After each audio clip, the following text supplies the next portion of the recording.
ज्या वेळेला कोणताही अवयव हा काम करत नाही त्या वेळेला हे समजून घ्या की त्याची ताकद कमी झाली. ताकद कमी होण्याची अनेक कारणं असू शकतात. ती शारीरिक मानसिक दोन्ही आहेत.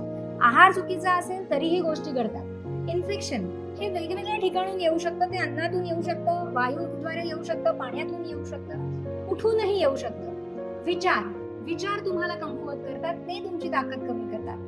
त्याचबरोबर वातावरण देखील परिणाम करत असतं, कारण जसं निसर्गात घडतं तसं शरीरात घडत असतं. निसर्गात काही बदल घडतायत, तेच बदल शरीरात घडत असतात आणि जेव्हा त्या बदलांना ते शरीर सामावून घेऊ शकत नाही किंवा ते कमकुवत असतं, त्यामुळे तुमचा आजार वाढू शकतो. स्वयंपूर्ण उपचार 5 तत्व संतुलित करण्यासाठी काम करतात आणि ही 5 तत्व जेव्हा प्रत्येक पेशीतली संतुलित होतात तेव्हा कोणताही आजार बरा होऊ शकतो.